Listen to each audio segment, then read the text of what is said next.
এবার সবার সম্মুখে প্রথমে বোমা নিক্ষেপ, পরে গুলি করে গর্ভবতী মহিলাসহ 3 জনকে হত্যা করল ইসরায়েল সেনা। কোনো রকম কথা ছাড়াই নিরস্ত্র ফিলিস্তিনিবাসীকে প্রকাশ্য দিবালোকে হত্যা করে যেন পুরো বিশ্বকে আবারও কাঁপিয়ে দিল বর্বর ইসরায়েলি সেনারা। যুদ্ধবিরতির মধ্যেও ইসরায়েলি বাহিনীর কয়েক সপ্তাহ ধরে চলা আক্রমণে বাস্তুচ্যুত মানুষের সংখ্যা 35,000-এরও বেশি হয়ে গেছে। এদিকে হামাস মার্কিন প্রেসিডেন্ট ডোনাল্ড ট্রাম্পের গাজা কেনার এবং মালিকানার প্রস্তাবে তীব্র নিন্দা জানিয়েছে। হামাস ট্রাম্পকে সতর্ক করে দিয়ে বলেছে যে একজন রিয়েল এস্টেট ব্যবসায়ীর মানসিকতা দিয়ে ফিলিস্তিনি সমস্যা মোকাবেলা করা ব্যর্থতার একটি রেসিপি মাত্র।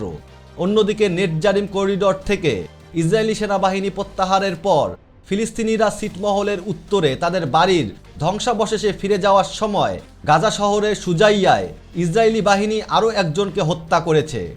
অঞ্চলটির স্বাস্থ্য মন্ত্রণালয়ের তথ্য অনুসারে গাজার বিরুদ্ধে ইসরায়েলের যুদ্ধে 48,189 জন নিহত এবং 1,11,640 জন আহত হয়েছেন।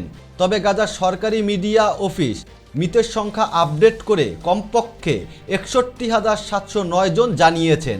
ধ্বংসস্তূপের নিচে নিখোঁজ হাজার হাজার লোককে এখনও মৃত বলে ধরে নেওয়া হচ্ছে।